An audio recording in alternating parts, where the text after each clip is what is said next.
I want to share with you a story, a conversation from a new client that brought about a topic that I hear a lot, and this is going to be uncomfortable for some people, but I want to share with you what I shared with her. It's my hope that what I share will be a blessing to you the way it helped her. 33 years old. She's been married for 7 years. She and her husband have 2 children together. And throughout the last 4 years of her marriage to present, she's indicated that she has endured emotional abuse. Her husband has had a child with someone else while in the marriage. And that, in essence, is the crux of a lot of the things that she is currently experiencing. I asked her when she came to me, I said, what's the purpose of coming to talk to me? She has a therapist. She has requested of him that they go to therapy. He's not interested. And now she has a coach in me. I said, what is the purpose of coming to me? She said, well, I came to you because I'm trying to figure out what I should do. I said, what are your non-negotiables? She said, what do you mean? I said, what are those things in your life that you have to have, those things in your life that you will not tolerate? She said, well, I've thought about that. She said, but I don't know if I've quite vocalized it or verbalized it or even recorded it. I said, okay, that's fair. I said, so what is your gut telling you to do? I said, I'm not suggesting that your gut is always right, but what is your gut telling you to do?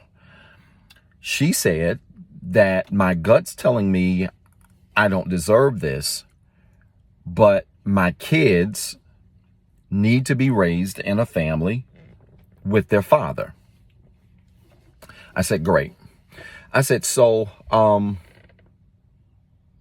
in life, we make what I would call either good choices, better choices, or the best choices. Good choices, better choices, or the best choices. I said to her, I said, if you were in a house with your children and the house caught on fire, what would be the best option for that scenario? What would be the best outcome? She paused and thought and said, well, me and my children get out. I said, that's a good option, maybe a better option, depends on how you look at it. I said, but is that the best option? She said, well, wow, I don't know what's better than that. I said, so let's walk through it. The best option in that scenario is that you and your children walk out of the house, but you're also able to save the house. She said, oh. I said, so then the house is your marriage. You're you, your children's your children. I said, that's the best option. I said, given that, what's a better option? Right? Good, better, best. We've covered the best option. What's the second tier option? What's the better option? She thought and she said, well, if me and my children survive. I said, exactly. If you and your children survive and you lose the house, that's a better option. Correct? She said, yeah. I said, cool. I said, so then what's a good option? She thought about it and said, well, I love my kids. A good option in my mind, as a parent would be to sacrifice my life for my kids. And so a good option would be if my kids make it and I don't make it. I said, you're spot on. A good option is that they survive, you die in the house, with the house, but they survive, they live, and they go on. Correct? She said, yes. I said, this is how you should approach your decision. I said, if the house is your marriage, a good option is for you, if you really want to stay in the marriage, endure emotional abuse, endure infidelity, the introduction of new kids outside of your marriage, then just die in the marriage and let your kids go on. She looked at me stonewall, literally, and said, I never thought about this way. I said, let's go further. What's a better option? Better option is for you to grab your kids in this burning house and to jump out the house. If you lose the house, you lose the house, but you can recover and get a new house.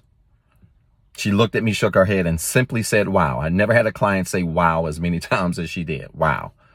So that's a better option.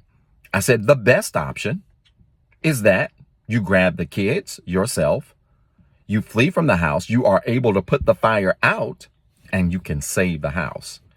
So my question to you again is, does he want to get therapy and coaching and counseling? She said, no. I said, what is he doing to indicate that he wants to have a different set of behaviors so that you can have a healthy situation in front of your children? She said, not much of anything. He's pretty comfortable, probably because I made him comfortable. And then she said something very powerful. She said, and Doc, I feel dumb for taking what I'm taking, but I'm doing it for my kids. I said, ma'am, I wouldn't call you dumb. But what I am going to say to you is that what you're describing to me is a very common thing. There are a lot of people who use their kids as a crutch to stay in bad situations under the guise of I want them to be raised around mommy and daddy. But the reality of the matter is your children are in a house that's burning. Fire produces carbon monoxide, and they're inhaling the drama of your marriage, which in turn causes them to grow up and have toxic or dysfunctional relationships because they grew up in a house that was always on fire. She said, wow, again for like the 50th time. And literally at that point started crying. I said to her, we all make choices. I said, and there's a fourth choice that I did not cover. She said, what's that? I said, that's the choice called a bad choice. She said, what would it be in this scenario? The bad choice would be that you stay in the house, your kids stay in the house, all of y'all die in the house, and the house burns down. Now we don't have a marriage, you or the kids. She cried a little bit harder. I said, I'm not trying to make this gruesome, but hear me. In life, we have good, better, best, and bad choices. When you understand that sometimes you have to salvage the life of your kids in order and make difficult decisions in order to preserve the best life for them possible. Is it easy? No. But this idea that children grow up dysfunctional because they have to grow up without a parent or only in a single parent home is only an idea. We all have countless examples of people who for one reason or another had to grow up without both of their parents. Is that the best option in a healthy situation? Absolutely. Does it always happen? No. But please stop letting your children inhale carbon monoxide in a burning marriage, all for the sake of them growing up with both parents. I hope this made sense. If it did, type church in the comments with 3 R's. And then remember, you've got 2 jobs. 1, be better today than what you were yesterday. And 2, don't forget what I told you. Contrary to popular belief, nobody gets into a marriage and dreams of it ending in divorce. And I say that to preface this because people love to be so nasty to you when you are going through quite possibly one of the hardest things that you can go through in your adult life, besides maybe like a death or a sickness. And look, I get it, because it is way too easy to judge things when you're not actually living it, when you're just from the outside looking in. And when I was younger, I was always so judgy of divorced couples or anyone who chose a divorce. I'm like, oh, they gave up so easily. I would never do that. Could never be me. And here I am. I think sometimes the nastiness and judgment is exasperated when children are involved with divorces, which rightfully so. It's never something that should be taken lightly. And obviously that is a trauma for children. But do you know what else is a trauma for children? Having 2 parents together that aren't happy. Which is why I want to know why we are still perpetuating this narrative that parents should try to stay together and make things work for their kids. Still trying to figure out how to navigate talking about divorce here because I feel like I need to talk about it in order to be authentic. But at the same time, I know that it's somewhere where you really have to tread lightly, especially because some deranged lady already took one of the videos where I was originally chatting about it and chopped and screwed it and kind of made it into something that it wasn't, just to fit the narrative that she was trying to portray and to help her views and her engagement. And then, like, the randomest comments that I got, but specifically someone said something about how, like, why do people expect for marriage to be easy? Like, this girl did not expect to work in her marriage at all. And that's absolutely not the case. Like, I expected marriage to be hard work. I believe in working hard for the things that you want, and that a lot of the best things in life are things that don't come easy. But if something doesn't work, it simply does not work. I feel like essentially what people are doing is telling other people without knowing anything about the ins and outs of their relationship to look past the fact that things aren't working and just pretend like they do work and pretend like they're happy, and that is the best thing that they can do for their kids. And I would like to point out that while I think traditionally that this is something that parents failed at a lot in generations before us, but that we have widely accepted in our generation, is that you have to lead by example in parenting and, like, how you parent your kids. Like, you can't tell your kids not to scream and yell and hit while you're screaming, yelling, and hitting. Like, that's just common sense. As parents, it's totally natural for us to want better for our children and for us to expect them to be better than us. And then we expect all that to happen without us having to actually do any work on ourselves. I think we need to do the work and lead by example and not expect our children to be better than us when we aren't even capable of being better ourselves. I don't find it noble or endearing to live a lie for the sake of your kids, to have to pretend for the sake of your kids. Eventually the jig will be up and your kids are going to figure you out, and I don't want to have to look my kids in the face in 20 years and tell them that I wasn't brave enough to do what I would tell them to do. I could already just feel someone getting triggered by me using the word brave there, because a lot of people look at it as you gave up and there's no bravery in giving up. But if I could express or give you guys a visual of what the months leading up to making that final decision felt like, the weight that was on my heart, the way I tried and tried and tried to keep on acting like everything was okay and to keep on pretending and to know in my heart that I had failed and did the one thing, or that the one thing that I thought would never happen to me was going to inevitably happen. And to not only feel that in my heart and to know that for myself, but to know that eventually everyone else would know too. I didn't think I could do it. I did not think there was any way possible I could come to that conclusion and that I would ever have the strength or, again, the bravery to do it. That's kind of why I decided to finally just talk about it and be open about it, because I know that you experiencing something hard is what it could take for someone else to get through something hard. And while I definitely don't encourage divorce, and I hope that everyone else is doing the work that you need to do to make it through the rough patches in marriage, and that any obstacle that might come up is something that you can get over. But if you cannot,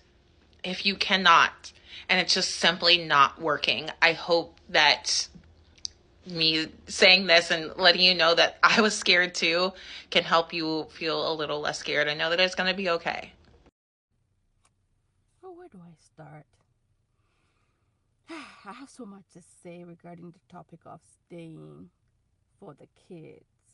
For someone who was in a marriage for over a decade and now being single, dating, all this jazz, it just sparks a lot of conversation, and a lot of people had a lot to say, different mindsets around it, and mostly geared towards the impact on the kids staying. Gina Chumesi here, your favorite psych nurse practitioner. We're here to talk about healing, recognizing toxic, high conflict, narcissistic, abusive relationship, and how to move on from it. The first steps, the next steps, all that good stuff. So this video is gonna center around, should we stay in a marriage for the sake of the kid? In the culture where I come from, African culture, Ghanaian culture, a lot of women will stay.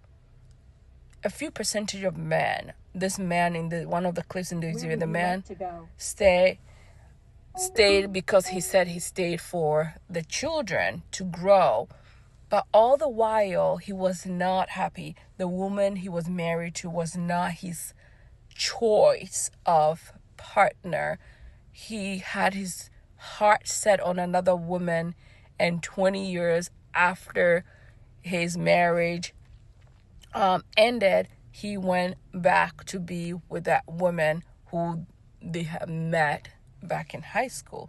For me, that's just reflects on the fact that a lot of men will keep you there, and you think you're staying for good, you're staying for the kid, you're staying to preserve the kids, all the while you're angry, you're irritable, you're overwhelmed all the time because you're doing all the work, right?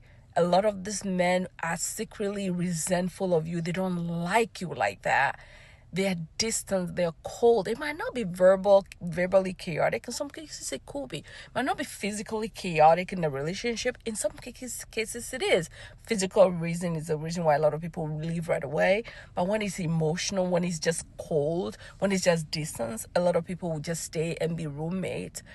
But a lot of men will use you as placeholder because you have given him a kid or two or three or more.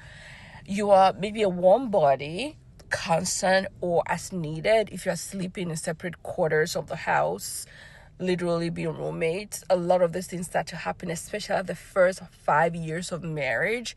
A lot of changes start to happen. And if you're in a church culture, which like I was in my culture as an African American woman, as an immigrant woman from Ghana, from Africa, we are cultured to or conditioned to believe that we have to pray about it. We have to do things in order to vie for the attention or the change of the man is basically rest on us women to do less nagging, to love more, to pray more, to be more demure, respectful, where you're not getting in respect back, where you're not honored at all. If anything, you're dismissed, you're dishonored. They're cheating on you a lot of times. Even if it's not physical cheating, it's emotional cheating. They have work wives or wives. They're emotionally checked out. They don't collaborate with you in regards to mutual things for the family, for the kids even. Some of them might demonstrate more empathy, care, and love for the children right in front of you than you. You just kind of resort to a fly on the wall. You are disregarded so much that every little bit of maybe attention from them feels like, oh my God, breadcrumbs. Like you get just a little breadcrumb and you feel like, wow. And sometimes you might resort to different tactics like gray rocking. You're pretending like what they're doing doesn't impact you, doesn't affect you. Where there's a lot of research behind the fact that we as humans doing this life, we need community. There's a need for us to be seen, to be heard, to be accepted, to be seen, to be heard, to be accepted. And when you get to the place where you can radically accept, when you see what they're doing to you, when they do it once or twice even, believe it, believe them. Like Maya Angelou says, when you see them do it, believe it. Don't pretend like you don't see what it is. And staying for the kids, doing all the things, and you're not preserving yourself. You're not looking out for yourself. You're not realizing a lot of men are conditioned this way. It's misogyny, it's the patriarchy, it's the red pill, it's the mindset of the conditioning where a lot of men roll with their boys, with their peers. They want to be regarded in that way. They want to exert power and control and dominance by any means necessary.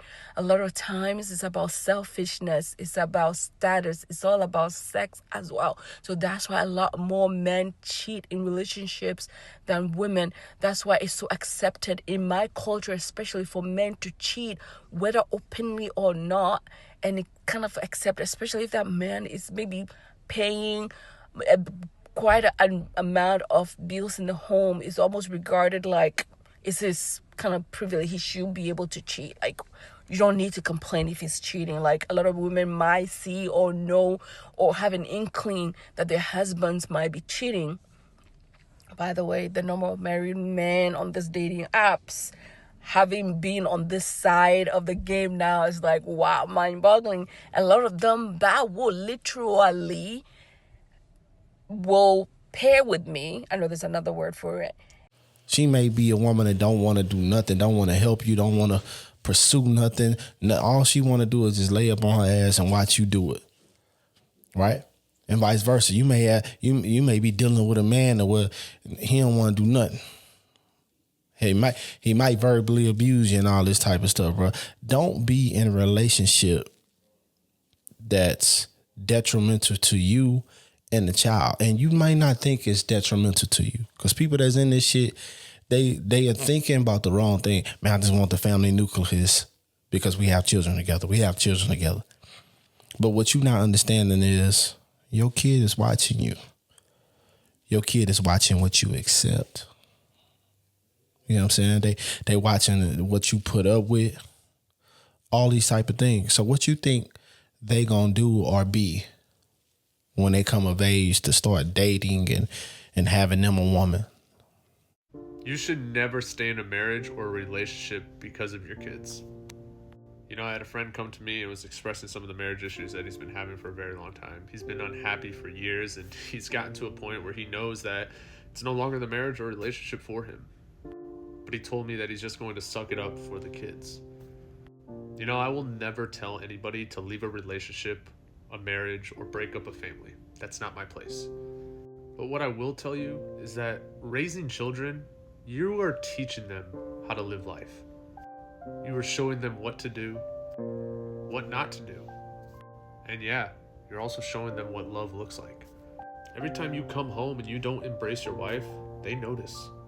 Anytime dad does something that he's proud of and you don't acknowledge it, they can tell. You guys have argued so much to the point that the children don't even notice. They just continue playing with their toys or doing what they're doing, but they are listening. And by staying in a bad situation, a bad relationship, a bad marriage just for the kids, it's not showing them what true love is. It's honestly going to be raising and creating emotionally unavailable kids. And as they get older and they start exploring in relationships and love themselves, they're going to become more vulnerable to unhealthy love, because they will believe that toxicity and the bare minimum is normal. If you're stuck in a similar situation like this, I truly encourage you to seek help. Put in a lot of effort, as much effort as needed, to try to re-spark that fire, to gain that attraction back. But don't do it for the kids. Do it for you two. Because your happiness will be your kids' happiness, just like your misery will become their misery.